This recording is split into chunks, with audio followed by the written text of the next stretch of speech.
नमस्कार. संवाद प्रतिवाद या आमच्या विशेष कार्यक्रमामध्ये आपल्या सगळ्यांचं मनापासून स्वागत. जगातील सगळ्यात मोठी लोकशाही असलेला देश म्हणजे भारत आणि लोकशाहीमधला सर्वात मोठा उत्सव म्हणजे निवडणुका आणि त्यातही मतदान.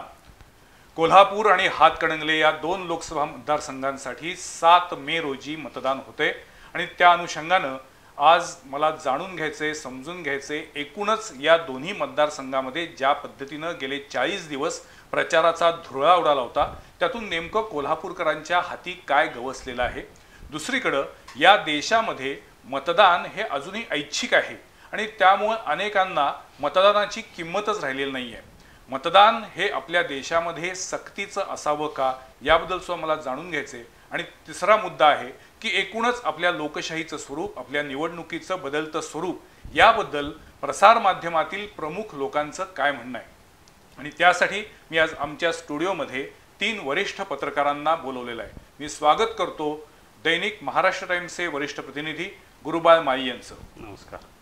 आजचे दुसरे वक्ते आहेत दैनिक लोकसत्ताचे कोल्हापूर जिल्ह्याचे वरिष्ठ प्रतिनिधी दयानंद लिपारे.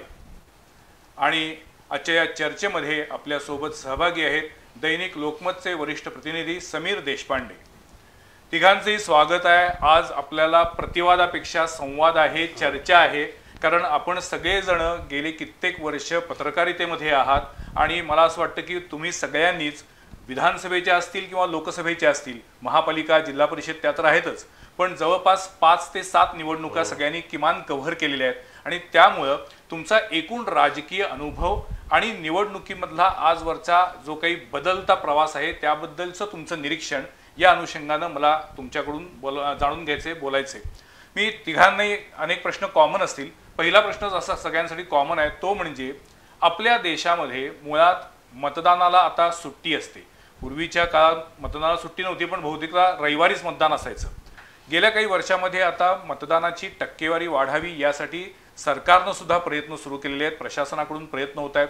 कोल्हापूर जिल्ह्यापुरतं बोलायचं झालं तर अगदी आजच मी एक जिल्हाधिकारी महोदय सुद्धा ज्या गाण्यामध्ये सहभागी आहेत, असं मतदान करा असं आवाहन करणारं गाणं प्रशासनानं केलेलं आहे. गेले महिनाभर जिल्हा प्रशासनानं वेगवेगळ्या उपक्रमातून मतदानाचा टक्का वाढावा यासाठी जाणीवपूर्वक प्रयत्न केले आहेत.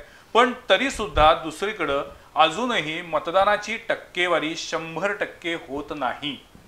बऱ्याचदा कोल्हापूर जिल्ह्यामध्ये राज्यात सर्वाधिक मतदान झाले हा त्यातल्या त्यात एक दिलासाचा विषय असतो, पण तरीसुद्धा मतदानाची टक्केवारी ही 50 ते 75% इथपर्यंतच होतीये. सो मला असं विचारायचं तुम्हाला की भारतामध्ये मतदान सक्तीचं करणं, कायद्यानं प्रत्येकाला बंधनकारक करणं आवश्यक वाटते का? समीर, तुमच्यापासून सुरुवात करूया. मुळात ही वस्तुस्थिती आहे की मतदान होत नाही आणि यामध्ये बऱ्याच वेळेला जर का आपण त्या आकडेवारी जर का बघितली तर एकूण महाराष्ट्र राज्याची गेल्या लोकसभेची आकडेवारी ही 60 ते 61% अशी होती आणि 60% आतमध्ये मतदान केलेली कोल्हापूर जिल्ह्यातील 385 केंद्र आहेत. या 385 केंद्रांच्या वर 60% आत मतदान झालं आणि यामध्ये चंदगड तालुक्यातील 85 केंद्र आणि शाहूवाडी तालुक्यातील 85 केंद्र आहेत. याचा अर्थ दुर्गम आणि डोंगराळ वस्त्या, वाड्या जिथं आहेत तिथलं हे मतदान कमी झालंय. त्यांनी त्यात फारसं गांभीर्य घेतलेलं नाही, स्वारस्य घेतलेलं नाही. वस्तुस्थिती दिसते आपल्याला आकडेवारीवर ते दोन्ही तालुके हे डोंगराळ आहेत. परंतु कागलसारखे जिथं राजकीय चुरस आहे या ठिकाणी मात्र चांगल्या पद्धतीनं एकही मतदान केंद्रावर असं झालेलं नाही की 60% आतमध्ये मतदान झालेलं आहे. त्यामुळं त्या भागामध्ये हे संवेदनशीलता एकीकडे आपण जाणीव जागृती केलीच पाहिजे. परंतु यंत्रणा सुद्धा राजकीय तिथे कमी पडली की काय असं वाटण्याजोगी ही परिस्थिती आहे. नाही, मतदान कमी होण्याची अनेक कारणं आहेत आणि मग दुपारी 3 नंतर मतदान का वाढतं त्याची पुन्हा वेगळी कारणं आहेत, त्याच्याकडे आपण येऊच. पण ओव्हरऑल भारतामध्ये मतदान सक्तीचं करण्याची वेळ आलेली आहे का? गुरुबाळ, काय वाटतं आपल्याला? एक मानसिकता तयार होईना की माझं एक मत अतिशय महत्त्वाचं आहे आणि ते दिलं पाहिजे, ते माझं कर्तव्य आहे, ती माझी जबाबदारी आहे, ही मानसिकताच अजून तयार होत नाही. एकच मानसिकता अशी आहे की मी एक मत नाही दिलं तर काय बिघडणार आहे म्हणून टाळलं जाते. पण त्या एका मतानं सुद्धा भरपूर फरक पडलेला आहे. अशी अनेक उदाहरणं पडलेले आहेत. अनेक माणसं, मोठी दिग्गज माणसं पडलेली आहेत एक मतानं. पण तरीही ज्यांची जबाबदारी आहे, जे स्वतःला उच्च शिक्षित वगैरे समजतात किंवा ज्यांना कळतं, ती माणसं या मानसिकतेत नाही आहेत की मतदान केलंच पाहिजे. उलट अशिक्षित माणसं आधी त्वेषानं जाऊन मतदान करतात की आपली एक जबाबदारी आहे म्हणून. पण सुट्टी आहे म्हणून त्याचा एन्जॉय करण्यासाठी बाहेर जाण्याची संख्या अधिक आहे. ही माणसं स्वतःला सुशिक्षित किंवा माहिती असणारे किंवा समाजात मान सन्मान असणारे आहेत. ही माणसं खरं तर यांची जबाबदारी जास्त आहे, कारण यांना कळतं. हेच जर टाळत असतील तर कधीतरी असा दिवस येईल की त्या दिवशी म्हणावं लागेल की आता हे मतदान सक्तीचंच करा. तुम्हाला कितीही महत्त्वाचं काम असेल तर सकाळी मतदान करा आणि मग पुढे जावा. नाही, काय झालंय दुर्दैवानं, या पुढेही जाऊन असं केलं की आता 80 वर्षाच्या वरील लोकांना ज्यांना शक्य नाही घरात येऊन मतदान सुरू झालेलं आहे. हे अतिशय चांगला निर्णय सरकारने घेतलेला आहे. आता यापेक्षा म्हणजे महिनाभर तुम्हाला जाणीव जागृती करायची, सगळ्या सोयी उपलब्ध करून द्यायच्या, सुट्टी द्यायची आणि तरी पगारी सुट्टी द्यायची आणि तरी तुम्ही जर मतदान करणार नसाल मग ते कारण काय सांगणार तुम्ही? ऊन जास्त होतं, मला सवड मिळाली नाही, अशी अगदी किरकोळ कारण. काय झालंय मगाशी ते सांगत होतो की बऱ्याच लोकांशी बोलताना जाणवलं की एकतर आता गुरुबाई म्हटले त्यानुसार एकतर माझ्या एका मतानं काय फरक पडतो असं एक सोयीस्कर पळवाट काढायची. दुसरं म्हणायचं की सगळेच नालायक आहेत, कशाला मतदान करायचं, मला त्या राजकारणाच्या चिखलात दगड मारायचंच नाहीये असं म्हणून स्वतःला बुद्धिजीवी अतिशहाणे म्हणून घेणारे जे काही लोक असतात ते मतदान टाळतात. वास्तविक जर आपण भारतीय नागरिक आहोत, या देशातील इन्फ्रास्ट्रक्चरच्या, या देशातील साधन संपत्तीचा आपण जर उपयोग करून घेतोय तर आपल्यावरती ही नैतिक जबाबदारी आहे की या देशाचं सरकार निवडण्यासाठी आपल्याला मतदान करावंच लागेल. आणि आता आपल्याला नोटासारखा सुद्धा पर्याय आहे, जे तो पर्याय वापरा असा मी सुचवत नाही आहे, पण ॲट द सेम टाइम आपल्याकडे मतदान करत असताना तुमच्याकडे प्रचंड तुमची लोकशाहीची ताकद आहे ती दाखवून देण्यासाठी आपल्याला संधी मिळते. पण तरीसुद्धा काही लोक मतदान करत नाहीत. तरीसुद्धा गेल्या वेळी म्हणजे 2019ला कोल्हापूर लोकसभा मतदारसंघामध्ये 71% आणि हातकणंगलेमध्ये जवळपास 70% इतकं मतदान झालं होतं, जे संपूर्ण राज्यात त्या मानानं खूप चांगलं होतं. यावेळीच्या निवडणुकीसाठी दयानंद तुम्हाला काय वाटतं? दोन्ही प्रश्न आहेत. मतदान सक्तीचं करणं आवश्यक आहे का? तो दिवस लांब नाही असं माझं म्हणणं नाही, माझं म्हणणं आता करण्याची वेळ आली. सो तुमचं मत काय? मतदान सक्तीचं करावं का? आणि यावेळेला साधारण किती टक्के कोल्हापूर जिल्ह्यात मतदान होईल अशी आशा आहे? लोकशाहीमध्ये मतदान हे सर्वात महत्त्वाचं आहे, कारण मतदानातून आपल्याला पाहिजे ते सरकार आणता येतं. अर्थात मतदान वाढण्याचं जे प्रकार आहेत त्याचे वेगवेगळे काही पदर पण आहेत. जेव्हा आपण लोकसभा निवडणुकीचा विचार करतो तेव्हा पूर्वी अगदी 45% मतदान असायचं, आता ते साधारण 65-70% आले. परंतु जेव्हा विधानसभा निवडणुकीचा विचार करतो तेव्हा मात्र हे मतदान 80-85% गेलेलं असतं. आणि जेव्हा स्थानिक स्वराज्य संस्थेचा आपण विचार करतो, म्हणजे महापालिका असू दे, जिल्हा परिषद किंवा अगदी ग्रामपंचायतलं, तर ते मतदान बऱ्याच ठिकाणी 95 ते 90%, 100% पण गेलेलं असतं. त्यामुळे निवडणूक आकाराने जेवढी छोटी तेवढं मतदान जास्त, हे त्याचं एक म्हणजे मतदारांचा कनेक्ट आपल्या जवळच्या उमेदवारांशी असेल तर मतदान जास्त होतं असं तुम्हाला वाटतं? हां, आणि मग तो एक भाग आहे. आणि दुसरं असं की जेव्हा आपण मतदानाची जर सक्ती करायला लागलो तर वाटा तेवढा पळवाटा असा आपल्याकडे पण नियम आहे. आणि त्यातनं मग वेगवेगळी कारणं काढायची, आजारपणाचं कारणं काढायची, बाहेरगावी गेलो सांगायचं किंवा असे अनेक काहीतरी कारणं सांगता येतात. पण तसं न करता त्याचं प्रबोधन अधिक चांगलं केलं पाहिजे. म्हणजे मला तर असं वाटतं की आपण इतर विषयांचे जेवढं लक्ष देतो तेवढं नागरिकशास्त्राकडे अधिक लक्ष दिलं पाहिजे. लोकशाहीचं महत्त्व काय, त्यात मतदानाचं महत्त्व काय, या गोष्टी जर आपण अधिक पटवून सांगितल्या आणि प्रशासन सध्या जे काम करत आहे ते केवळ निवडणूक काळापुरतं न करता ती एक निरंतर प्रक्रिया म्हणून ठेवली तर त्याचा मतदान वाढीसाठी नक्कीच लाभ होईल असं मला वैयक्तिक वाटतं. यावेळच्या निवडणुकीमध्ये साधारण किती टक्क्यापर्यंत कोल्हापूर जाईल असं वाटते, काय अंदाज? साधारणतः 60%च्या वर जाईल, कारण ऊन आहे आणि यावेळी चुरस पण आहे थोड्या प्रमाणात, त्यामुळे साधारणतः 60%च्या दरम्यान नक्की जाईल. दुसरा एक मगाशी विषय राहून गेला तो सांगतो की ही माणसं मतदान करत नाहीत, पण नंतर कुठलं सरकार आलं किंवा लोकप्रतिनिधी निवडून आले नाका मुरडायला पुढे तर हेच पुढं असतात की हे करत नाहीत, हे करायला पाहिजे, हे का आमच्याकडे लक्ष देत नाहीत, हे विकास कामं करत नाहीत. पण तुम्हाला हे करण्यासाठी जी काही जबाबदारी दिली आहे ते तुम्ही करणार नाही आणि दुसऱ्याच्या जबाबदारीबद्दल तुम्ही वाद घालणार. मी नेहमी म्हणतो आपल्या देशामध्ये अनेकांना हक्क आणि अधिकार हवे असतात, कर्तव्य आणि जबाबदारी नको असते. हे दुर्दैव आहे आपल्या लोकशाहीत. अगदी बरोबर. पुढच्या मुद्द्याकडे येऊया की कोल्हापूर जिल्ह्यामधील जे काही 2 लोकसभा मतदारसंघ आहेत, कोल्हापूर आणि हातकणंगले, या दोन्ही मतदारसंघासाठी गेले 40 दिवस आपण प्रचाराची रणधुमाळी बघितली, अनुभवली. आपण सगळ्यांनी बातम्या पण त्याच्या दिल्या. एकूणच कोल्हापूर असेल, संपूर्ण राज्यामध्ये महाविकास आघाडी विरुद्ध महायुती असं चित्र आहे, वातावरण आहे. आणि देशामध्ये इंडिया आघाडी आणखीन यांचं NDA या सगळ्यामध्ये एकूणच प्रचाराचा स्तर खाली येत चाललाय असं आपण नेहमी म्हणतो. कोल्हापूरच्या प्रचाराबद्दल तुमचं ते काय ऑब्झर्वेशन आहे? हे कोल्हापूर हे काय देशाला अपवाद असायचं कारण नाही आणि त्यामुळं प्रचाराचा जो स्तर आहे तो खाली आला. त्यातून विकासाचे मुद्दे किती पुढे आले आणि मग व्यक्तिगत मोदी आणि गादी हा जे काय एक संघर्षाचं स्वरूप कोल्हापूर जिल्ह्यात उभा राहिलं, हे सगळं बघता या सगळ्याची सगळ्यांनी खरं म्हणजे विचार करायची गरज आहे. परंतु हे आता घसरणीला असं लागलेलं आहे आणि याला अडवायसाठी नेमकं काय करायचं, तर मगाचपासून जी चर्चा चाललेली नागरिकांनाच पुढे यायला लागेल आणि मतदानाच्या माध्यमातूनच दाखवायला लागेल की जे कोणी स्तर खाली आणत असतील त्यांना रोखायची जबाबदारी ही नागरिकांना घ्यावी लागेल. नाही, पण निवडणूक दिवसेंदिवस भावनिक मुद्द्यांवरती होत चालली असं वाटते का?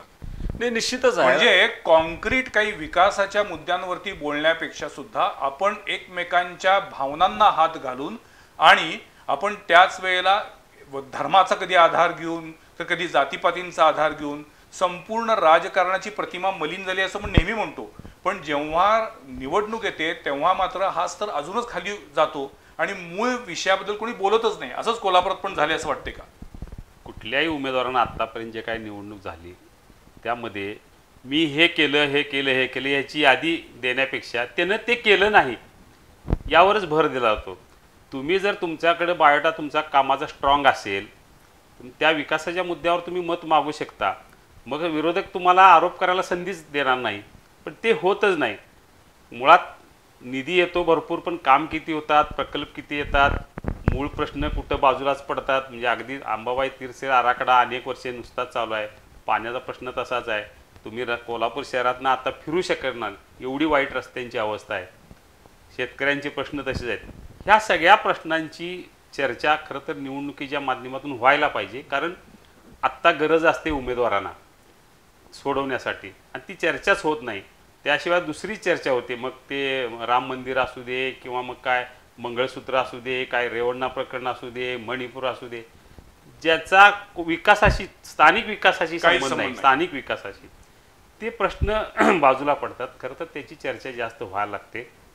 ती झाली तर त्या उमेदवारांची जबाबदारी वाढते की ही प्रश्न मला मतदारांनी विचारलेले आहेत, हे कुठंतरी मला सोडवले पाहिजेत. कारण पुढच्या निवडणुकीला जाताना समजा यातला एकही प्रश्न मी सोडवला नाही तर मी कुठल्या तोंडाने निवडणुकीला जाणार. हे जोपर्यंत होत नाही तोपर्यंत हे प्रत्येक निवडणुकीत आपण अशी चर्चा करू की या निवडणुकीत काय विकासाच्या कामांची चर्चा झाली नाही. गुरुबाय, बरोबर याच्या उलटा प्रश्न आता मी विचारतो दयानंद तुम्हाला, की बऱ्याचदा असं होतं की विकासाच्या प्रश्नांवरती बोलायचं म्हणून केवळ चर्चाच केली जाते, पुढे प्रत्यक्षात कृती काहीच होत नाही. वर्षानुवर्ष प्रत्येक निवडणुकीमध्ये कोल्हापूर जिल्ह्याचे तेच प्रश्न मांडले जातात. हे तुम्हाला आम्हाला सगळ्यांना माहिती आहे. आपण त्याच विषयांच्या बातम्या लिहित असतो. त्यामुळं प्रश्नांबद्दल बोललं जायचं, पुढची निवडणूक आली की परत त्याच विषयावरती बोलायचं. प्रत्यक्ष पुढच्या 5 वर्षामध्ये काहीच होत नाही. याबद्दल निवडणुकीमध्ये जाब का विचारला जात नाही? नाही, माझं निरीक्षण असं आहे की कुठल्याही पक्षाचा उमेदवार असो तर त्याचे भाषणाचे साधारण 4 मुद्दे त्यांनी केलेले असतात. पहिल्या 5 मिनिटामध्ये त्यांनी मी 5 वर्षाच्या खासदार असेल तर मी 5 काय केलं ह्याची एक साधारण 5 मिनिटामध्ये मांडणी केलेली असते. पुढच्या 5 मिनिटामध्ये मी निवडून आलं तर पुन्हा काय करेन याच्यावर भर असतो. नंतरच्या पुढच्या 5 मिनिटामध्ये प्रतिपक्षाचा कोण उमेदवार आहे त्याचे दोष काय आहेत ते मांडायचं आणि नंतरच्या 5 मिनिटामध्ये त्या पक्षाचा किंवा त्यांची जी काय आघाडी महायुती आहे त्याच्यावर टिप्पणी करायची. अशा पद्धतीचं असतं. तर ह्याच्यामधनं काय होतं की त्या उमेदवाराने जी विकास कामाची जी काय मांडणी केलेली आहे किंवा त्याला जे काय करायचं आहे ते मात्र प्रकाशात फारसं येत नाही. परंतु त्यानं जे विरोधी उमेदवारावर किंवा विरोधी पक्षावर जी काही टीका केली त्याच्यावर जास्त प्रकाश होत राहतो. आणि यावरती प्रकाश जो राहतो त्याला आपण जबाबदार. त्याला कारण सुद्धा दुसरं कोण नाही तर आम्ही माध्यमातले लोकच त्याला जबाबदार आहोत. आम्ही सुद्धा टीकात्मक जे काय होतं किंवा त्यात पण आम्ही विचार काय करतो याला न्यूज व्हॅल्यू कशाला किंवा ते जास्त काय बघितलं जाणार किंवा जास्त काय वाचलं जाणार या गोष्टीचा आम्ही विचार करून त्याच्यावरच जास्त फोकस करतो. आणि यातनं मग विकासाचे मुद्दे निवडणूक काळात असतातच, परंतु ते प्रत्यक्ष अप्रत्यक्षरित्या त्याला माध्यमांचे जबाबदार आहेत. आणि उमेदवारच सुद्धा त्यांच्या सोशल मीडियातनं जी मांडणी करतात ती सुद्धा विरोधकांच्यावर केलेली टिप्पणी यावर त्यांचा जास्त भर असतो. मग यातनं काय होतं, विकासाचे जे मुद्दे आहेत ते मागे बाजूला राहतात. पण नाही, तुम्ही पण आता ह्याच्यामध्ये म्हटलं एक सांगायचं राहिलं की एकदा तुम्ही निवडणूक उतरल्यानंतर सगळी जी तंत्र आहेत ती सगळी तंत्र तुम्हाला अवलंबावी लागतात. एखाद्या उमेदवारानं मी 1000 कोटींची विकास कामं ही केलेली आहेत गेल्या 5 वर्षात असं उत्तमपणे त्यांना अर्धा तास विवेचन केलं म्हणून त्याला मतं मिळतील याची खात्री देता येत नाही. उत्तर मतदारसंघ कोल्हापूरचा आणि दक्षिण या ठिकाणी भाषणाला उभारल्यानंतर माडकांनी जर का बंटी पाटलांच्यावर टीका नाही केली आणि त्याला जर का प्रत्युत्तर बंटी पाटलांनी माडकांना नाही दिलं तर ती सभाच मिळमिळीत झाली असा मेसेज सगळ्या कार्यकर्त्यांच्याच जातो. तेच एकमेकाचं नाव घेऊन जेव्हा टोलेबाजी होते तेव्हा शिट्ट्या आणि टाळ्या काय पडतात त्याची तुम्ही साक्षीदार आहात. त्यामुळे शेवटी ही निवडणूक कुठली झरतरी भावनीतेकडे नेली जाते. आपल्याही सगळ्या नागरिकांना अनेकांना अशी सवय लागलेली आहे की किती कोटीची कामं झाली याच्यापेक्षा कोण कुणाचा पंचनामा अधिक सक्षमपणे करतोय तो मग स्ट्रॉंग आहे असा एक मेसेज संदेश असा दिला जातोय. निवडणुकीच्या काळात भाषण म्हणजे डायलॉग बाजी असली पाहिजे. तुला मी आसमान दाखवतो, करमणूक व्हावी. पण मग याला माध्यम पण जबाबदार आहेत हे आपण मान्य करायला निश्चितपणे आहेत. म्हणजे आपण ज्या पद्धतीनं त्याच्या हेडलाईन्स करत असतो ते बघत असताना आपण काय करतो तर कुणी कुणावरती टीका केली आणि त्यात स्वतः एक नवीन प्रकार आलेला आहे. दिल्लीमधल्या अमुक एका नेत्यानं अशी टीका केली त्याबद्दल तुमची प्रतिक्रिया काय? तुम्हाला काय वाटते? म्हणजे इथल्या स्थानिक प्रश्नांबद्दल फार कमी लोक बोलतात. ते सगळे अशाच तुम्ही म्हटलं असं की केवळ करमणुकीचे आणखीन सनसनाटी आपल्याला टायटल काय मिळेल असेच प्रश्न माध्यमांकडून विचारले जातात. दयानंद, तुम्ही जो विचारलात त्या अनुषंगाने मला प्रश्न विचारायचा आहे की एखादा जेव्हा उमेदवार भाषण करतो तेव्हा तो काय काय किती मिनिटं कशाला घेतो सांगितलं. त्यात पहिली 2-3 मिनिटं सगळ्यांची नावं घेण्यातच जातात कारण एखाद्याचं नाव राहिलं तरी पुन्हा त्याची आणखीन चौकट तयार होते त्यामुळे तो बाबा घाबरूनच असतो. त्याच्या पुढे जाऊन विचारतो की लोकसभा निवडणुकीच्या पार्श्वभूमीवरती आपण ही चर्चा करतोय. अशा निवडणुकीमध्ये लोकसभा निवडणुकीमध्ये उमेदवाराला बघून मतदान होतं की उमेदवाराच्या बरोबरीनं त्याचा पक्ष त्या पक्षाचं नेतृत्व यांच्याकडे बघून सुद्धा लोक मतदान करतात? काय तुमचं निरीक्षण आहे? जेव्हा मी लोकसभेच्या निवडणुकीबद्दल बोलतोय. लोकसभा निवडणुकीला जेव्हा मतदान विचार करतो की आपल्याला कोणाला मतदान द्यायचं आहे तर त्याला पहिला प्राधान्यानं उमेदवार कोण हा त्याचा महत्त्वाचा भाग असतो. कारण समजा तो विद्यमान खासदार असेल तर त्यानं 5 वर्षामध्ये काय कामगिरी केली, ती जर कामगिरी चांगली असेल तर ते माझ्यासाठी म्हणून काय केली, माझ्या समाजासाठी काय केली, माझ्या गावासाठी काय केली, माझ्या प्रभागासाठी काय केली ह्याचा प्रामुख्यानं विचार केला जातो. आणि त्यानंतर मग पक्षाकडे बघितलं जातं. तो पक्ष माझ्या विचारसरणीशी किती मिळता जुळता आहे आणि माझ्या विचारसरणीपासून तो पुन्हा सत्तेवर आला तर त्यातनं पुन्हा काय साध्य होऊ शकतं याकडे जास्त विचार केला जातो. मी एक मिनिट थांबवतो दयानंद, कारण मला याच मुद्द्याकडे आणायची होती ही चर्चा. ज्या पद्धतीनं आपण लोकसभा निवडणुकीकडे बघतोय तो एकूण जनतेचा दृष्टिकोनच कुठेतरी चुकत चाललाय का याची आता आपल्याला एकदा आत्मपरीक्षण करण्याची वेळ आलेली आहे. याचं कारण ही लोकसभेची निवडणूक ही देशाची निवडणूक असती. देशाचं ध्येय धोरण, देशाचं परराष्ट्र धोरण किंवा देशातील कायदे कशा पद्धतीनं बनले जाणार आहेत याबद्दल ठरवणारं एक मंडळ किंवा लोकसभेतलं किंवा राज्यसभेतलं जे काय असतात लोक, ती मंडळच म्हणू आपण त्यांना निवडून द्यायची ही प्रक्रिया असते. अशा वेळेला जर खासदारानं सुद्धा माझ्या प्रभागातील गटर साफ होतीये का नाही, माझ्या गल्लीतला रस्ता होतोय का नाही, धूर फवारणी होतोय का नाही हे बघायचं काम पण खासदारांचंच आणि नगरसेवकाचं पण असंच जर आपण समजणार असू तर कुठेतरी या लोकशाहीची थट्टा होत चाललेली आहे असं वाटते का? ठिकाणी हा माझा प्रश्न आहे. निश्चितपणे असंच आहे की नगरसेवकाकडूनही तीच अपेक्षा आणि खासदाराकडूनही तीच अपेक्षा. सर्वात जास्त आपण अनेक खासदारांच्याकडे बघितलं तर खासदार भेटत नाहीत अशी एक तक्रार. खासदारांचं काय सांगते ना, तुम्हाला भेटायचं काय काम आहे? त्यांनी तुम्हाला तुमच्या भागात निधी दिला, काही प्रकल्प आणले, विकास केला, त्याचं काम संपलं. त्यानं तुमच्या बारशाला यावं, 12व्याला यावं, लग्नाला यावं, ही एक वैयक्तिक संबंध असतील तर तो निश्चित येईल. पण सगळ्या आज सकाळपासून ते संध्यापर्यंत सगळी यादी काढून तो जर फिरायला लागला तर त्याचं मूळ काम बाजूला राहील. ते काम नगरसेवक करतील. म्हणजे तुम्ही जसं म्हणला गटर, आपल्याकडे काय झालंय, ग्रामपंचायतीची निवडणूक असो किंवा लोकसभेची निवडणूक असो, विधान परिषदेची निवडणूक असू दे किंवा महानगरपालिकेची निवडणूक असू दे, मतदार म्हणून माझ्या अपेक्षा आहेत, मला सगळं सरकारकडून हवंय, मी मात्र काही करणार नाही. आणि पुन्हा आता निवडणुकीच्या तोंडावर, मतदानाच्या तोंडावर मतदान विकलं जातं. हा एक आणखीन एक मोठा, सगळ्यात मोठा गंभीर प्रकार आहे. आता पुन्हा त्या चर्चेकडे आपण येणारच आहोत की निवडणुकीचं बदलतं स्वरूप हा खूप चिंताजनक विषय आहे. म्हणजे आपण सगळेच जण मान्य करतो की मनी आणि मसल पॉवर असल्याशिवाय आता निवडणूक लढवणं शक्य नाही. निवडणूक लढवणं हे सर्वसामान्य माणसाचं काम नाही. हे कोणी ठरवलं? हे जे काही समीकरण आहे हे बनवण्यासाठी आपणच जबाबदार आहोत. सो तुमचं जे म्हणणं आहे त्यानुसार की जेव्हा लोकसभेची निवडणूक असते त्यावेळेला मतदार नेमक्या कोणत्या निकषांकडे बघून मतदान करतो हे मला तुमच्याकडून जाणून घ्यायचंय. समीर, तुमचं काय याच्यावरती उत्तर असेल? ते परत आपले निकष सगळे वेगळे आहेत. नागरिकशास्त्रातले निकष वेगळे आहेत. खासदाराची कर्तव्य काय आहेत, त्यानं धोरण ठरवण्यामध्ये देशाचा भाग घ्यावा, मार्गदर्शन करावं, सहकार्य करावं, ते ठरवावं. परंतु मगाशी जी चर्चा झाली त्या पद्धतीनं त्यानं आमच्या तालुक्यातली भरीव कामगिरी पण केली पाहिजे. 6 विधानसभा मतदारसंघ या कोल्हापूर जिल्ह्यामध्ये आहेत, 6 पलीकडच्या लोकसभा मतदारसंघात आहेत. मोठे प्रकल्प आणले पाहिजेत, रेल्वेचं बघितलं पाहिजे, विमानाचं बघितलं पाहिजे, ही अपेक्षा ठेवणं अतिशय उत्तम आहे, कारण ते खासदारचं कर्तव्य. एक्झॅक्टली. परंतु आमच्या गावाला तुमच्या खासदारांनी निधी किती दिला? बरं, त्याला मिळणार वर्षाला 5 कोटी, त्याच्यामध्ये 6 विधानसभा मतदारसंघ, तो देणार आहे किती? त्याच्या जास्त प्रयत्नातनं त्यानं जरी आणले तरी मग ते नेमके कुणाला दिले, ते कुणाच्या गटाला गेले, मग ते आमदार त्यांचे नातेवाईक होते का, हे जवळचे होते का, इथंपासून आपण या बारीक सगळ्या गोष्टी ज्या सुरू करतो. त्यामुळे त्याचं मूळ कर्तव्य होतं त्यानं 3 महिने दिल्लीमध्ये जावं, अधिवेशनामध्ये समर्थपणानं आपल्या जिल्ह्याचं प्रतिनिधित्व करावं, केंद्र शासनाच्या वेगवेगळ्या योजना जिल्ह्यामध्ये आपल्या मतदारसंघामध्ये प्रभावीपणे राबवण्यासाठी काम करावं. ही सगळी अपेक्षा खासदारांकडून ठेवणं अतिशय योग्य आहे. परंतु ते ठेवलं असतानाच ते केलं नाही तर त्याच्याबद्दल तुम्ही बोट ठेवणारच. आणि हे असताना मगाशी सांगितलं तालुक्याला किती वेळा आले, किती वेळा उद्घाटनाला आले, इथंपासून ज्या ह्या सगळ्या गोष्टी सुरू होतात आणि मग त्याला व्यक्तिगत एक प्रकारचं स्वरूप दिलं जातं. असं सगळ्याच उमेदवारांच्या बद्दल काही ठिकाणी होत असताना आपल्याला महाराष्ट्रामध्ये दिसून यायला लागलेलं आहे. आणि म्हणून मग आमदारांनी काय केलं पाहिजे, कुठल्या स्तरापर्यंतची कामं खासदारांची ठरलेली आहेत त्या पद्धतीने आम्ही मात्र त्यांच्याकडे बघायला तयार नाही. आमच्या गणपतीच्या वर्गणीपासून ते क्रिकेटच्या मॅचपर्यंत हे सगळं त्यांनी भाग घेतला पाहिजे. आणि मग ग्रामपंचायतीच्या आमच्या इलेक्शनला आमच्या गटाला मदत करण्यापासून ते मोठा प्रकल्प आणण्यापर्यंत अशा सगळ्यामध्ये खासदार पाहिजे अशी आमची अपेक्षा झालेली आहे. त्यामुळे अपेक्षांचं प्रचंड मोठं ओझं घेऊन ही सगळी मंडळी आता निवडणूक लढवत आहेत असं दिसतंय. त्याला जोडून मी जो प्रश्न विचारला त्याचे उत्तर देण्यात तुम्ही की त्यामध्ये जितका उमेदवार महत्वाचा तितकाच त्या उमेदवाराचा राजकीय पक्ष, त्या राजकीय पक्षाचं राष्ट्रीय स्तरावरचं नेतृत्व हे कितपत महत्वाचं वाटतं? आता गेल्या 2014 पासून याला मात्र महत्त्व आलेलं आपल्याला बघायला मिळते. मगाशी तुम्ही खर्चाचा मुद्दा आपण नंतर घेणार असतो तर तो मुद्दा नंतर मांडतो, पण 2014 पासून नरेंद्र मोदी आल्यापासून राष्ट्रीय पक्ष आणि राष्ट्रीय नेता याला फार मोठं महत्त्व आलेलं आपल्याला बघायला मिळतं. कारण एक काळ असा होता की पहिल्यांदा इंदिरा गांधी आणि त्याच्यानंतर राजीव गांधी यांच्या काळामध्ये त्यांचा एक जो काय प्रभाव सगळ्या देशभर होता.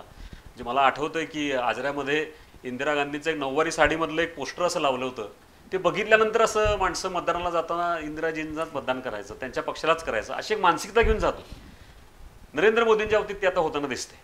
आणि मग त्यांनी ती राबवलेली सगळी यंत्रणा असो, त्यांनी घेतलेले काही निर्णय जे अनेक वर्ष घेता आले नाही ते जे निर्णय घेतले त्याचं उत्तम मार्केटिंग त्याने केलं. आणि या सगळ्यामुळं नरेंद्र मोदी कुठल्या पक्षाचे आहेत, तो पक्ष कुठला किंवा पक्ष कुठला आणि नरेंद्र मोदी कुठल्या पक्षाचे असं प्रभाव टाकण्यामध्ये भाजप आणि नरेंद्र मोदी यशस्वी झालेले आहेत हे निश्चित आहे. नाही, मी कोणत्याही राजकीय नेत्याबद्दल किंवा पक्षाबद्दल बोलत नाही. मी मतदार म्हणून आपली स्वतःची अशी दृष्टी तयार होणं आवश्यक आहे का? कारण लोकसभेच्या निवडणुकीमध्ये मगाशी म्हटलं त्यानुसार ही देशाची निवडणूक असती, ही केवळ एका लोकसभा मतदारसंघाची नसती. सो त्याच्यातून देशाची ध्येयधोरणं ठरवणारी ही निवडणूक असल्यामुळं म्हणजे थोडक्यात त्याचा दुसरा आडून मी पेक्षा स्पष्टच विचारतो, आपल्या देशामध्ये अध्यक्षीय लोकशाही किंवा अध्यक्षीय निवडणूक घेण्याची गरज नजीकच्या काळात येईल असं वाटतंय का? कारण या निवडणुकीमध्ये आपण जर बघितलं किंवा 2019च्या निवडणुकीमध्ये बघितलं आपण तर एकीकडं इंडिया आघाडीमध्ये पंतप्रधान पदासाठी दावेदार असलेले अनेक चेहरे आहेत, पण त्याच्यात एकमत होत नाहीये. आणि दुसरीकडं भाजपकडून नरेंद्र मोदी हेच पंतप्रधान पदाचे उमेदवार म्हणून त्यांना पुढे केलं जातं आणि त्यांच्या चेहऱ्याच्या बळावरती भाजप निवडणूक लढवतं. सो आता हळूहळू आपल्या देशात सुद्धा त्या पक्षाचं नेतृत्व कोण करणार आहे याच्याकडं बघून मतदान करायला लागले आहेत किंवा त्याचा मतदारांवरती प्रभाव पडायला लागला आहे. सो भारतात सुद्धा देशात सुद्धा आपल्याकडे अध्यक्षीय निवडणूक किंवा अध्यक्षीय लोकशाही येण्याची शक्यता वाटते का किंवा गरज आहे का? गंभीर प्रश्न आहे. नाही, मुळात आपली लोकशाही ही जगात सगळ्यात उत्तम आहे. संविधान अतिशय उत्तम आहे. संविधान बदललं जाणार नाही, बदललं जाऊ शकत नाही असं सगळेच पक्ष म्हणतात. काही पक्षांनी असं सांगितलं की संविधान बदलण्याची भीती आहे, त्यामुळे तो पुन्हा राजकीय मुद्दा झाला. काय लोकशाही आहे ती टिकावी यासाठी प्रत्येकाची धडपड असणार आहे, कारण ती चांगली आहे म्हणून. पण लोकशाही असताना त्याच्यात ते काय अंमलबजावणी आहे ती तेवढ्याच ताकदीने व्हावी. TN सेशन असताना ज्या पद्धतीने निवडणूक काळात अंमलबजावणी झाली, कायदे तेच आहेत सगळे, पण अंमलबजावणी करणारे जे व्यक्ती असते, प्रमुख असते, त्याच्याही हातात बरंच असते. त्यामुळे 100% आपली लोकशाही टीएन शेषन येण्यापूर्वी आपल्याला आचारसंहिता शब्द माहित पण नव्हतं. टीएन शेषन यांनी भारताला आचारसंहिता हा शब्द दिला. खरं तर आचारसंहिता पहिल्यापासून होती, पण त्याचं इम्प्लिमेंटेशन शेषन यांच्या काळात झाली. त्यामुळे तुम्ही म्हटलं असं की जेव्हा खमके अधिकारी येतात, खमकं नेतृत्व मिळतं, तेव्हा काही ना काही होतं. म्हणून मी तुम्हाला म्हटलं की आता काळाच्या ओघानुसार जे काही बदल होत चालले त्यानुसार आपल्या देशातलं आपलं संविधान कायम राहिलंच पाहिजे. त्याच्यामध्ये कोणताही बदल होऊ शकत नाही, होणार पण नाही, कोणी खपवून पण घेणार नाही. पण काळानुसार लोकशाहीच्या प्रक्रियेमध्ये पण बदल होणं अपेक्षित आहेत का? पंडित नेहरू असताना पंडित नेहरूंच्याकडे बघूनच मतदान केलं जात होतं. त्यानंतर इंदिरा गांधी आल्या, स्थानिक उमेदवार बघितलं जात नव्हतं. नाही, मधल्या काळात जे कडबोळ्यांचं सरकार आलं होतं तेव्हापासून हे बदललं. तेव्हा इंदिरा गांधींच्याकडे बघूनच समीर म्हटलं तसं मतदान होत होतं. एक वेळ असं होतं की काँग्रेसचा दगड उभा केला तरी तो निवडून यायचा, त्या दगडाकडून कोण बघत नव्हतं, ते इंदिरा गांधी किंवा काँग्रेस पक्ष. बरोबर. आता पक्ष बदललाय, नेतृत्व बदललंय, पण आता असं आपण म्हणू शकत नाही की मोदींच्याकडे बघून मतदान करायचं का. अनेक वर्षे इंदिरा गांधींच्याकडे बघून मतदान केलेलं आहे. आता ट्रेंड बदललाय, मोदी आलेत, भाजप आलाय, आणखी काही वर्षानं पुन्हा नवीन कोणतरी येतील, नवीन पक्ष येईल, नवीन नेता येईल, हे बदलत राहील. त्यामुळे लोकशाही अशीच जिवंत राहील. ही अध्यक्ष याला एक जोडून असा मुद्दा की तो नेता काही ठोस निर्णय धोरणात्मक देशादृष्टीने घेत असेल, कुणी असेल तो, ते निर्णय जर का लोकांना आवडले असतील, त्यात त्यांची प्रतिमा झाली असेल. इंदिरा गांधी यांची सुद्धा एक स्ट्रॉंग लेडी म्हणून त्यावेळी इमेज झालेली होती, त्यांनी तसे निर्णय घेतले म्हणून झाले. त्यामुळे त्यात गैर असं काय वाटत नाही. आपल्या लोकशाहीची हीच तर गंमत आहे आणि ताकद आहे. म्हणजे आपल्याकडे जनता ठरवते की कोणत्या दिशेला निवडणूक न्यायची, जनता ठरवते या देशाचं नेतृत्व कोण करेल, जनता ठरवते आपल्या मतदारसंघाचं नेतृत्व कोण ठरवेल. पण काळाच्या ओघामध्ये जसे काही बदल होत चाललेले आहेत त्या बदलानुसार, मगाशी आता आपण पुढच्या मुद्द्याकडे येणारच आहोत, त्यानुसार निवडणुकीचं बदलतं सुरू. म्हणजे खरोखर समीर, काही वर्षापूर्वी म्हणजे आपण शाळेत असताना तुम्हाला आठवत असेल तर लोकसभेची निवडणूक किंवा जिल्हा परिषदेची निवडणूक कधी झाली हे माहीत पण असायचं नाही आपल्याला. पण आता कोणतीही निवडणूक असू दे, आपण सगळेच जण राजकीय दृष्ट्या जरा जास्तीच संवेदनशील झालेलो आहोत. आणि त्याला कारण माध्यमांमुळे किंवा एकूणच आपल्याकडे सगळा सोशल मीडिया वाढला, प्रत्येक माणूस अधिक कनेक्ट व्हायला लागला जगातल्या प्रत्येक घटनेशी, त्यामुळे वाढलेला आहे. पण निवडणुकीचं बदलतं स्वरूप हा सुद्धा एक गंभीर प्रश्न आता निर्माण झालेला आहे. दयानंद, मला तुमच्याकडनं ऐकायचंय की तुम्ही हातकणंगले लोकसभा मतदारसंघातील निवडणुकींचं कव्हरेज करत आलात. तुमच्या मतदारसंघामध्ये आता पंचरंगी प्रामुख्यानं लढत आहे. अनेक उमेदवार निवडणुकीच्या रिंगणात आहेत. प्रत्येक उमेदवार त्याची भूमिका घेऊनच निवडणुकीच्या रिंगणात आलेला असतो, त्यामुळे त्या प्रत्येकाच्या बद्दल आदर आहे. पण या निवडणुकीमध्ये कोल्हापूर असू दे, हातकणंगले असू दे किंवा देशातल्या कोणत्याही मतदारसंघामध्ये जिथं जिथं आपण म्हणतो की काटेकी लढत आहे, हाय व्होल्टेज लढत आहे, तर त्याच्यामध्ये जेवढी हाय व्होल्टेज तेवढी मनी आणि मसल पॉवर जास्त, असं समीकरण तयार व्हायला लागले असं वाटते का नाही तुम्हाला? अर्थातच हे निष्कर्ष बरोबर आहे. पण त्याच्या आधी मला मागाच्या एका प्रश्नाचं उत्तर द्यावं लागेल की आपल्याकडे अध्यक्षीय पद्धत असावी का. तर आपल्याकडे अध्यक्षीय पद्धत थेट अशी काही येणार नाही. परंतु मागच्या 2 निवडणुका बघितल्या तर भारतीय जनता पक्षाला जे काही यश मिळालं आहे ते नरेंद्र मोदींच्या नेतृत्वामुळे मिळालं आहे. आणि नरेंद्र मोदी चेहरा हाच भाजपचा चेहरा झालेला आणि त्या आधारे ते मतं मिळतात. त्यामुळे एका अर्थानं भारतीय जनता पक्षानं त्या माध्यमातून म्हणजे मोदी हा चेहरा करून संसदीय निवडणूक आणलेला आहे आणि विरोधी पक्षाकडे तेवढा प्रभावी चेहरा नसल्यामुळे तो मुद्दा राहिलेला आहे. पण ती थेट संसदीय पद्धतीची निवडणूक राहीलच, पण वळण मात्र त्याला हे अशा पद्धतीचं राहील. अच्छा, दुसरा निवडणुकीचं बदलतं सुरू. हां, निवडणुकीच्या काळामध्ये आलं जसं काळ बदलत चालला आहे तसं तंत्रमंत्र सगळंच बदलत चाललेलं आहे आणि निवडणुकीमध्ये सर्व प्रकारच्या मनी मसल अशा पद्धतीनं महत्त्व येत चाललेलं आहे आणि हे दुर्दैवी चित्र आहे. परंतु असं झालं की प्रत्येक मत हे प्रत्येक उमेदवाराच्या दृष्टीनं, पक्षाच्या दृष्टीनं महत्त्वाचं झालेलं आहे आणि ते कसं खेचायचं यासाठी वेगवेगळ्या पद्धतीचे आयुध यंत्र वापरली जातात. मग त्या प्रत्येक समाज असू दे, प्रत्येक व्यक्ती असू दे, त्या ते समाज असू देत, जाती असू देत, धर्म असू देत, या प्रत्येकांना आपल्या बाजूला कसं घेता येईल किंवा आपल्या कायात कसं घेता येईल या दृष्टीनं सगळी रणनीती सुरू असते. आणि मग ती घ्यायची जाईल तर मग चाणक्य नीतीमध्ये सांगितल्याप्रमाणे साम दाम दंडभेद हे सर्व प्रकार वापरले जातात.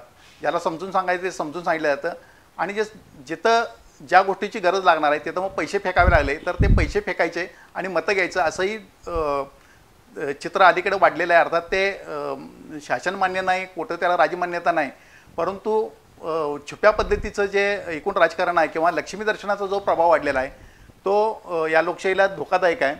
परंतु दुर्दैवानं हे सगळे प्रकार वाढत चाललेले आहेत आणि यातनं असं झालेलं आहे की सर्वसामान्य व्यक्तींनी निवडणूक लढवायची की नाही असा प्रश्न निर्माण होतो. कुठंतरी राजू शेट्टीसारखा एखादा उमेदवार किंवा बच्चू कडूसारखा एखादा या सगळ्या गदारोळामध्ये निवडूनसुद्धा आलेला असतो, परंतु एकूण चित्र बघितलं तर ते निराशाजनक आहे आणि यातनं मग आपल्याला अपेक्षित असणारी समृद्ध लोकशाही कशी घडणार हा एक यक्ष प्रश्न त्यातनं निर्माण होतो. गुरुबाई, या अनुषंगानं तुम्हाला काय वाटतं आणि त्यामुळे त्याचाच एक परिणाम म्हणून मतदानाची टक्केवारी कमी होते का? मुळात लोकसभाच्या उमेदवारांना 95 लाख रुपयाची खर्चाची मर्यादा आहे, शासकीय मर्यादा, शासकीय मर्यादा, कागदावरची मर्यादा. खरं पुन्हा तर पुन्हा आपण त्यावरती बोलूया. एखादी मिरवणूक जरी निघाली तरी ते एका दिवसात संपून जाते, पण प्रत्यक्षात कागदावर ते कुणाचाही खर्च साधारणतः 50-60 लाखाच्या वर जात नाही. हे काही कोटीत खर्च होतो आपल्याला समोर दिसतंय. मला असं वाटतं ही लोकशाहीची क्रूर थट्टा आहे. म्हणजे शासकीय यंत्रणेनुसार याचा विचार केला पाहिजे आणि आता मला असं वाटतं की मर्यादा शासनानुसार वाढवून दिली पाहिजे. म्हणजे हे सगळ्यांना माहिती आहे की 95 लाखामध्ये निवडणूक होत नाही तरी सुद्धा ओढून ताणून ते कागदावरती आकडे लिहून कसलं समाधान मिळवतं. एखादी सभा एखादी रॅली झालं तरी काही कोटी सत्याला सामोरं जायला का घाबरतात लोक. आणि जर तुमच्या महिन्याभरात 40 सभा होत असतील, रॅली होत असतील, नाही तो पक्षावरती खर्च टाकला जातो. तुमचा वाहन जे पळतात ना उमेदवारांच्या पाठीशी, त्याच्यामध्ये गमतीशीर भाग असा, जेव्हा पंतप्रधानांची यवतमाळला एक सभा झाली होती तेव्हा शासकीय खर्चच 9 कोटी रुपये झाला होता असं अधिकृतरित्या सांगितलंय. मग एका पंतप्रधानांच्या कार्यक्रमासाठी एवढे कोटी आणि जिथं मुख्यमंत्र्यांनी जिथं शासन आपले दारे दिल्या प्रत्येक ठिकाणी किमान 1-2 कोटी एवढे खर्च झालेत. मग त्या एका इव्हेंटसाठी एवढे खर्च होत असतील तर ही निवडणूक लक्षात घेऊन त्या प्रमाणामध्ये निवडणूक खर्च वाढवणं गरजेचं आहे. म्हणजे पुन्हा एकदा मताला पैसे हा जो काय ट्रेंड अलीकडे आलाय म्हणजे तो छोट्या छोट्या निवडणुकीत पूर्वी होता, पण आता लोकसभा निवडणुकीत पण तुम्ही 18-19 लाख लोकांच्या मला उलट वाटते. आधी पहिल्यांदा मोठ्या मोठ्या निवडणुकीत हा ट्रेंड होता, तो आता अगदी छोट्या छोट्या निवडणुकीत पण आलाय. नाही लोकसभा आणि आता मताची किंमत जी आहे ती मात्र वाढत चालली आहे. इतकं पाकिट आल्याशिवाय वाढवलं संघर्ष किंवा प्रचंड चुरस आहे असं वातावरण निर्मिती केली जाते. त्यांना माहित आहे की जोपर्यंत चुरस आहे असं वातावरण निर्मिती होत नाही तोपर्यंत आपला दर वाढत नाही, आपल्याला ते जे काय अपेक्षित आहे ते मिळत नाही. त्यामुळं अनेक जण 2 नंबरचे फळीतले कार्यकर्ते, कधी कधी 1 नंबरचे फळीतले कार्यकर्ते हे चुरस निर्माण करतात, कारण त्यांना माहित आहे चुरस निर्माण केल्याशिवाय आपला फायदा होत नाही, आपली किंमत वाढत नाही. मग ती दोन्ही प्रकारची किंमत असते, आर्थिकीय असते, राजकीय पण असते. त्यामुळं अलीकडं तर ह्या विधानसभेच्या पोटनिवडणुकीत जेवणावळींचं जे काय प्रचंड फॅड वाढलं, विधानसभेला प्रत्येकाला जेवण देणं, प्रत्येक मतदाराला साधारणतः 3 लाख मतदार विधानसभेला असतात.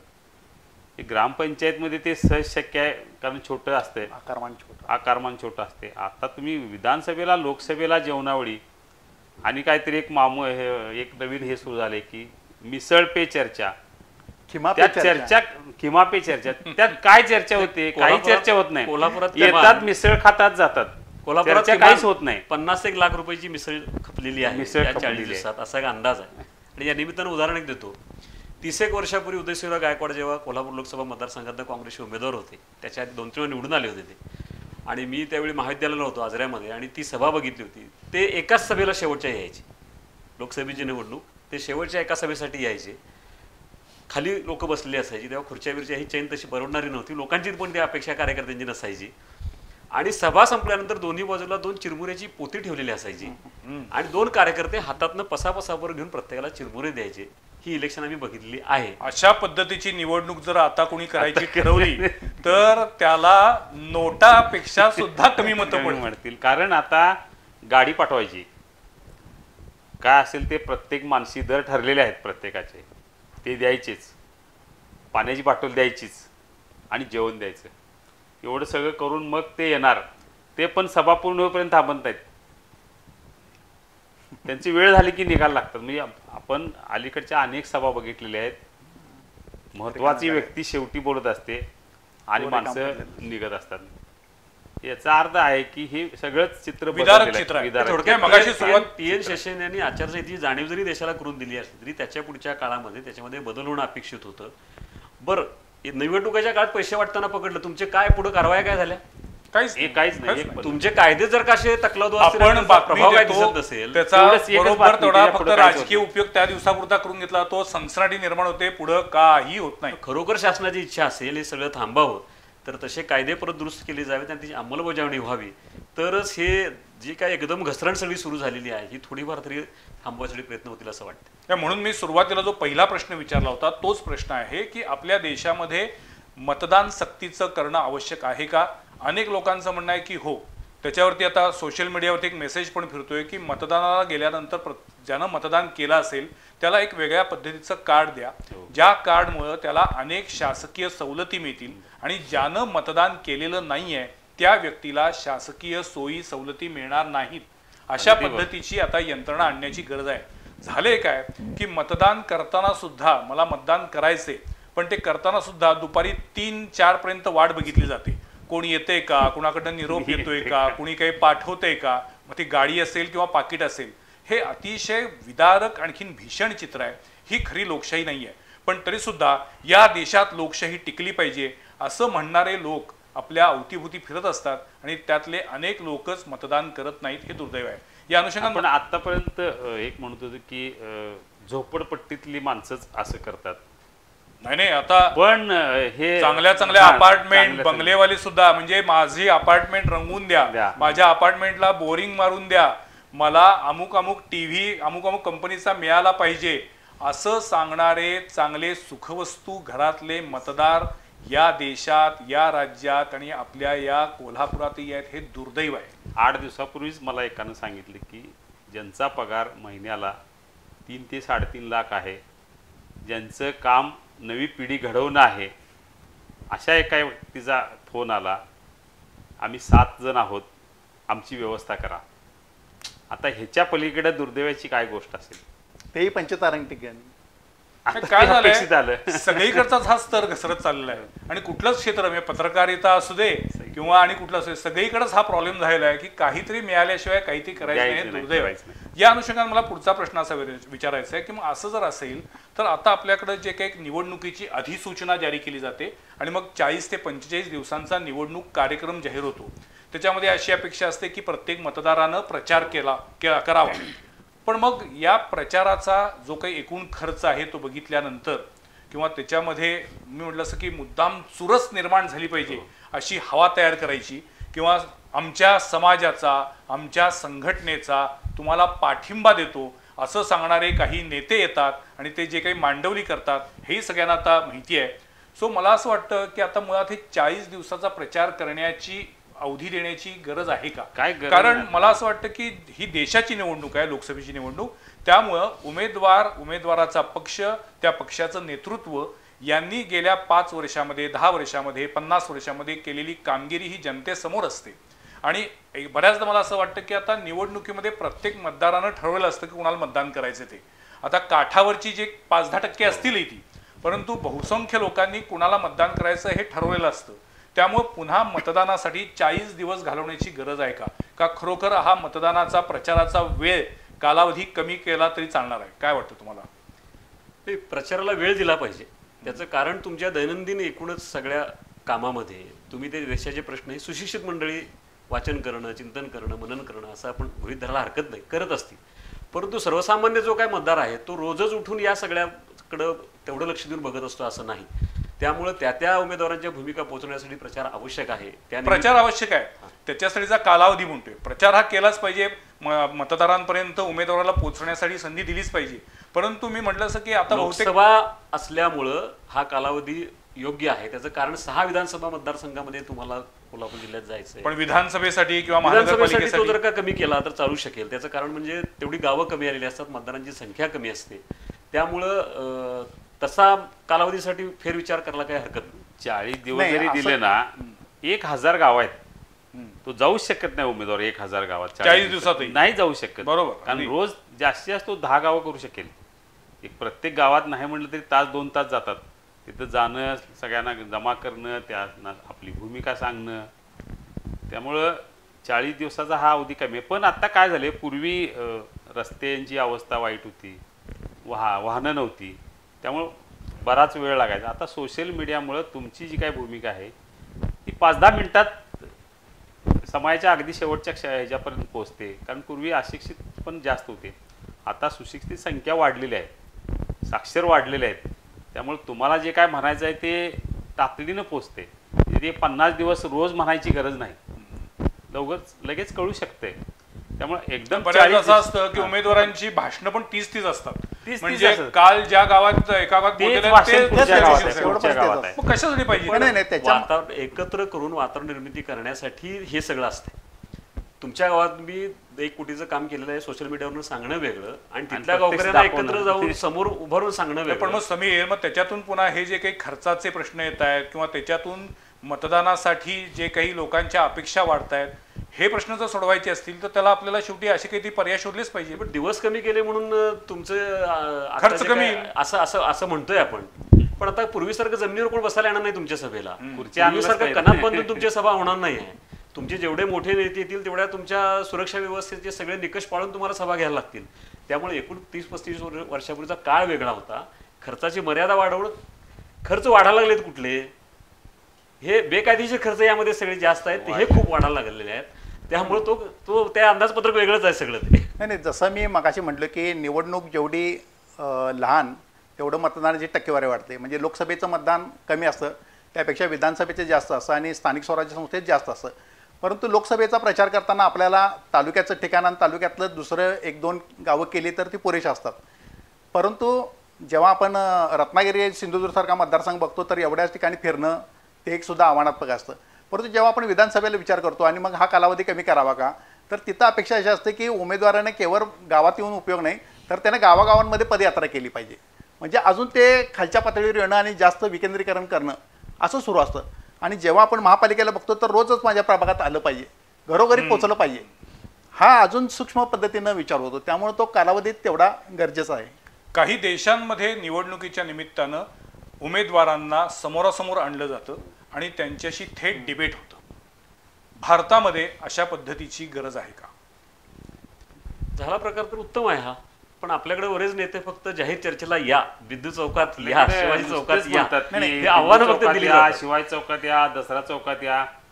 आतापर्यंत मी कोण आले बघितलेलं नाही. मी या निवडणुकीसाठी कोल्हापूर आणि हातकणंगले या दोन्ही मतदारसंघातील प्रमुख उमेदवारांना समोरासमोर आणण्याचा प्रयत्न केला होता, पण कोणीही यायला तयार नाही आहेत. 2014 साली, 2009 साली, 2005 साली मी त्यावेळी उमेदवारांना एकत्र आणून त्यांच्याशी थेट लाईव्ह डिस्कशन्स आम्ही करायचो, पण आता समोरासमोर यायला तयार असत नाहीत. काय कारण आहे माहीत नाही. म्हणजे स्वतःच्या वक्तृत्वाबद्दल काही प्रॉब्लेम आहे, स्वतःच्या कॅपॅसिटीबद्दल काही प्रॉब्लेम आहे, समोरचा माणूस मला नेमका कोणता प्रश्न विचारेल याची भीती आहे, आपण अडकू का अशी भीती आहे, काय माहीत नाही. परंतु समोरासमोर येऊन डिबेट करण्याची ही लोकशाही भक्कम सक्षम करण्याची एक पायरी आहे असं तुम्ही मानता का? नाही, मुळात इथंच जर तुम्ही समोरासमोर येत नसाल तर ज्या संसदेत जाऊन तुम्ही काय भूमिका मांडणार? मग मी तुमच्याकडनं काय अपेक्षा धरायच्या ना? बरं, ते हिंदीमध्येच बोललं पाहिजे, इंग्रजीमध्येच बोललं पाहिजे असंही नाही ना. मराठीत बोलायचं आहे, इथंही मराठीत बोलायचं आहे, तिथंही मराठीत बोलायचं आहे. इथं काय 10,000 प्रेक्षक समोर आहेत असंही नाही. सगळ्यांना भाषण बऱ्यापैकी येते. मूळ राजकारणात गेल्यानंतर सगळ्यात मोठं भांडवल तेच आहे. तुम्हाला वक्तृत्व आलंच पाहिजे. त्याच्यावरच अनेकांनी मैदान मारलेलं आहे, अनेक निवडणुका जिंकलेल्या आहेत. त्यामुळे ह्यात घाबरायचं काहीच नाही. पण तरीसुद्धा आता उमेदवार पुढे येत नाहीत ही वस्तुस्थिती आहे. नाही, पण काही वर्षांपूर्वी म्हणजे साधारण 25-30 वर्षापूर्वी इचलकरंजीमध्ये जर बघत होतो तर तेव्हा सर्व प्रमुख पक्षाचे उमेदवार एका तिथल्या झेंडा चौक आहे तिथे यायचे, तिथे चिठ्ठ्या टाकल्या जायच्या आणि जो क्रमांक मिळेल त्याप्रमाणे येऊन त्यांना आपली भूमिका मांडायची आणि प्रतिस्पर्धा पक्षांच्यावर सुद्धा टीका करायची. तेव्हा मुभा असायची.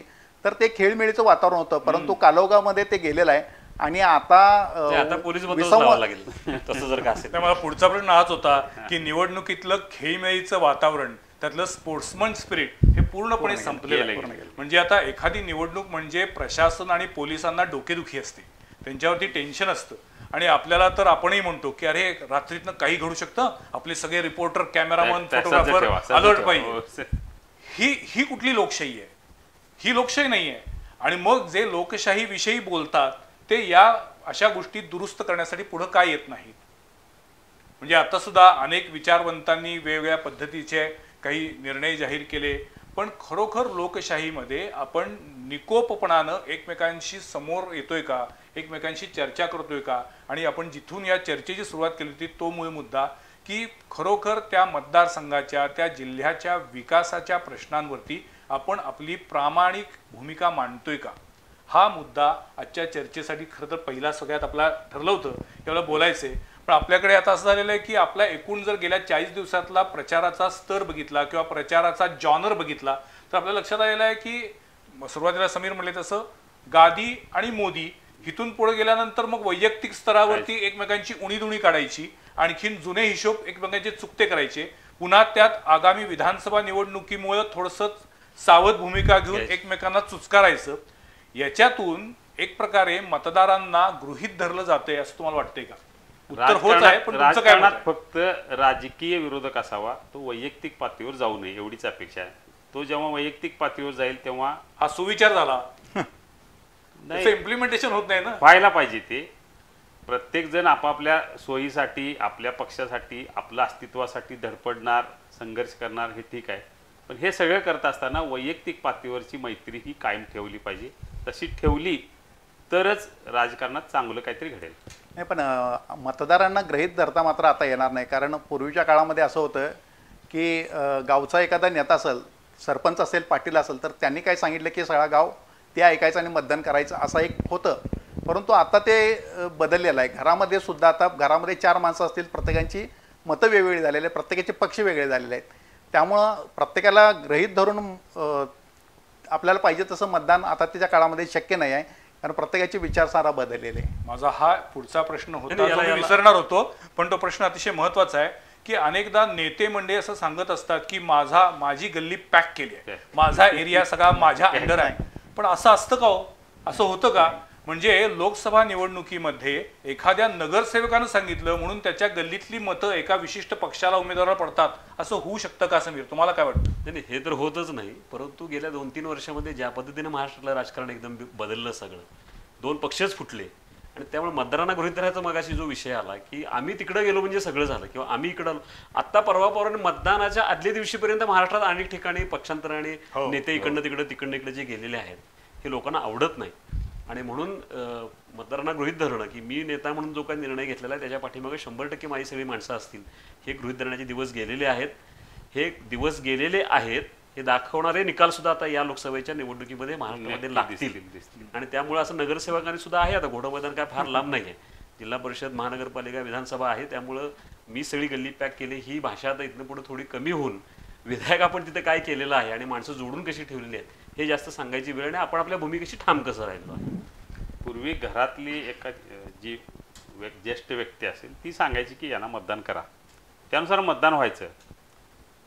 लिपारे म्हणतो तसं गावातला एखादा चांगला माणूस, शिक्षक किंवा प्रमुख माणूस, तो सांगायचा की यावेळी यांना मतदान करा, त्यानुसार मतदान व्हायचं. आता एका घरातली सगळी मतं एका पक्षाला, एका उमेदवाराला पडतील याची 100% खात्री नाही. कारण प्रत्येकाला आपापली सोय, आपापलं धोरण हे महत्त्वाचं आहे. त्यामुळे घरातली वरिष्ठ व्यक्ती काय सांगते यापेक्षा सगळी मुलं घरात मला काय 18 वाटतं, वर्षाच्या वरती असं नाही. आता नाही ऐकत मुलं. आता वरिष्ठ म्हणतात की याला मतदान करा, मुलं म्हणतात तुम्हाला काय करायचं ते करा जावा, मला काय करायचं ते करतो. त्यामुळे आता ते दिवस गेले एकमेकांचं ऐकायचं. अशा पार्श्वभूमीवर मी सगळी गल्ली पॅक केली, तुझं घर पॅक होत नाही तुला तर तू गल्ली काय पॅक करतोस, ते गेले दिवस. ते शेवटचा प्रश्न आहे तिघांनाही. मला एवढंच विचारायचं आहे की संपूर्ण या निवडणूक प्रक्रियेमध्ये काही बदल करण्याची तुम्हाला गरज वाटते का? अशा कोणत्या गोष्टी आहेत की ज्याच्यामध्ये आता बदल होणं हे क्रमप्राप्त आहे? मगातपासून आपली मूळ चर्चा झाली ती म्हणजे एकूणच निवडणूक खर्चाचं जे काय आहे, प्रक्रिया जी आहे, ह्या सगळ्यात अनेक ठिकाणी सूक्ष्म विचार करून बदल करण्याची गरज आहे. आता गेल्या निवडणुकीला हे जाणवलं नसेल, पण आता मंडप आणि पाण्याची सुविधा नव्यानं करण्याची गरज भासायला लागली. कारण ज्या पद्धतीने ऊन आहे, 42-43 डिग्रीपर्यंत जर का तापमान झालं तर लोक 10-10:30 पर्यंत थांबतील, नंतर निघून जातील लोक. मतदान पहिल्या 2 टप्प्यातली कमी व्हायचं कारण ते आहे. इथंपासून ते आदर्श आचारसंहिता कागदावर न राहता ती प्रत्यक्षात कशी येईल. आत्तापर्यंत उद्या मतदान आहे कोल्हापूर जिल्ह्यात, किती पैसे कुठं पकडले गेले, किती ठिकाणी छापे मारले गेले, किती ठिकाणी कारवाई झाली, हे काहीच झालेलं नाही आहे. बाहेरच्या राज्यातले वरिष्ठ IAS IPS अधिकारी आलेले आहेत, निरीक्षक म्हणून ते काम करतायत, परंतु असं होताना कुठे दिसत नाही आहे. म्हणून बाकी नवीन काही करण्यापेक्षा आहे त्या कायद्याची अंमलबजावणी प्रभावीपणे व्हायला सुरुवात झाली पाहिजे. नाही, अगदी बरोबर आहे. आचारसंहितेत जे काय नियम आहेत ना, तेवढे जरी व्यवस्थित त्याची अंमलबजावणी केली तर एक आदर्श निवडणूक होईल. याच्या पलीकडे काही सांगता येईल नाही, आपली लोकशाही जर अधिक समृद्ध व्हायची असेल, निकोप व्हायची असेल, तर सभागृहामध्ये जाणारा जो कोण सदस्य आहे, मग लोकसभेचा असेल, विधानसभेचा असेल, तर तोच सुद्धा तितकाच प्रगल्भ असला पाहिजे. त्यामुळं त्याची किमान शैक्षणिक पात्रता, त्याचं एकूणच समाजामधलं असणारं स्थान, ह्याही गोष्टीचा विचार झाला पाहिजे.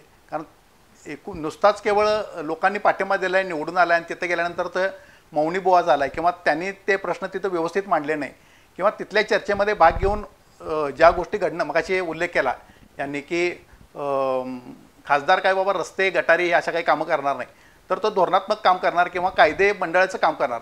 मग ते कायदे मंडळाचं काम करत असताना नेमके कायदे काय, ते कशा पद्धती येणार आहेत, पटलावर नेमके पुढच्या काळामध्ये कुठले विषय येणार आहेत, कुठले विधेयक असणार आहेत, तर त्याची जर त्याला पुरेशी जाणीव नसेल आणि त्या बाबतीत जर तो प्रगल्भ नसेल, मॅच्युअर नसेल, तर मग असा खासदार उपयोगाचा काय किंवा असा लोकप्रतिनिधी उपयोगाचा काय, असाही या निमित्तानं मुद्दा आहे आणि त्याचंही सुद्धा या निमित्ताने चिंतन होणं गरजेचं असं मला वाटतं. मी शेवटचा प्रश्न म्हटलं होतं, पण तुम्ही तिघही अभ्यासू पत्रकार आहात, त्यामुळे शेवटचा खऱ्या अर्थानं प्रश्न, वन नेशन वन इलेक्शनची गरज आहे का?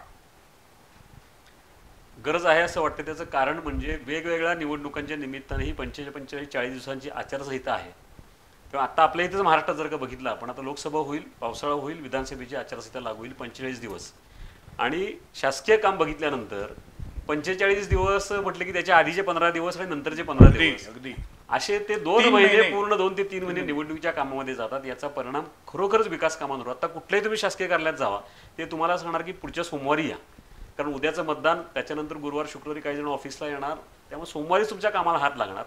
असं असताना जर का एकूणच राष्ट्रीय निधी यावर खर्च होणारा, यामध्ये कपात होणार असेल, यंत्रणेवरचा ताण कमी येणार असेल, आता तो ताण एका वेळी इलेक्शन घेण्यामुळे वाढणार आहे का हे बघायला पाहिजे. आता वेगळ्या टप्प्यात निवडणुका असल्यामुळे प्रशासकीय यंत्रणेचा ताण कमी आहे, सुरक्षाकर्मींच्यावर ताण कमी आहे, ती एकाच वेळी झाल्यामुळे काय काय होणार हे ह्याचाही विचार केला पाहिजे. त्यामुळे जर का विकास कामांची प्रक्रिया खंडित न करणं याच्यामुळे होणार नसेल, खर्चावर बंधनं येणार असतील, तर खरं म्हणजे ते विषय तो पुढे न्यायला हरकत नाही. आणि साधं बघा तर त्याच्यावर चर्चा अजून व्हायची आहे. नाही, आवश्यक आहे ते, कारण आपण एक देश एक निवडणूक होणं कारण आवश्यक काय आहे. आपण बघतोय वर्षभर कुठं ना कुठं सारख्या निवडणुका सुरूच असतात. जे वर्षभर आपल्याला त्रास करून घेण्यापेक्षा एकदाच जे काय होईल ते होईल, एकदाच निकाल लागेल जो असेल तो, त्यामुळे ते आवश्यक आहे. दयानंद, अलीकडे केंद्रामध्ये मोदी सरकार आल्यापासून काही गोष्टींचे ट्रेंड पडलेले आहेत. त्यामध्ये एक देश एक कर, एक पद एक पेन्शन, तर त्या धर्तीवर आता एक देश एक निवडणूक असंही आता नव्याने चर्चेत यायला लागले. घ्यायला हरकत नाही, परंतु त्यातल्या बऱ्याच तांत्रिक गोष्टी आहेत, त्या तांत्रिक गोष्टींच्यावर पुढं काय विचार केला जाणार ह्या गोष्टी विचारात घेतल्या पाहिजेत.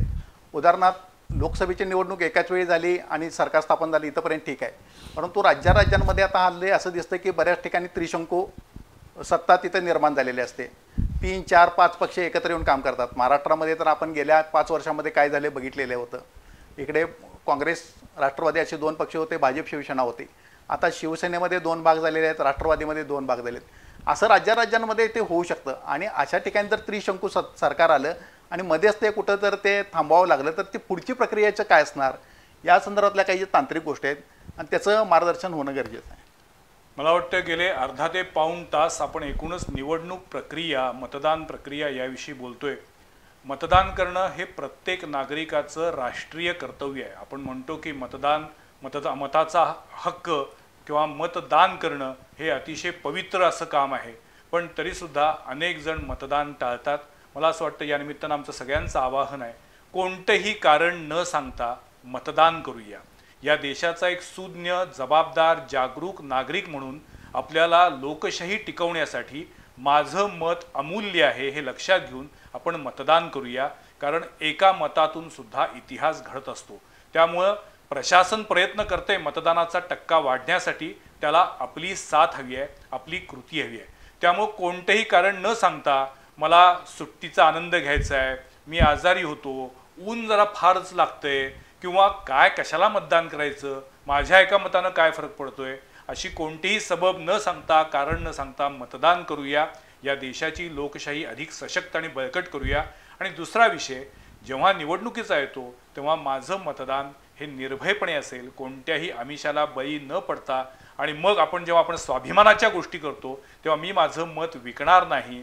एक चपटी आणि एक पाकीट आणि एक जेवण मिळालं म्हणून मी माझं मत कुठल्याही उमेदवाराला देणार नाही. याची जर आपण प्रत्येकानं खूणगाठ मनाशी बांधली तर खऱ्या अर्थाने या देशात लोकशाही नांदेल. मग त्यानंतर आपोआपच हे जे बाकीचे विषय आहेत, लोकशाहीमध्ये होणारा अवास्तव खर्च, मनी आणि मसल पॉवर, निवडणुकीच्या निमित्तानं होणारे गैरप्रकार, या सगळ्यावरती आपोआप कंट्रोल येईल जेव्हा मतदार जागा झालेला असेल, मतदार शहाणा झालेला असेल. मला वाटतं ती सुरुवात आपण प्रत्येकानं आपल्यापासून केली पाहिजे. उद्या आपल्याला ती संधी मिळते आहे.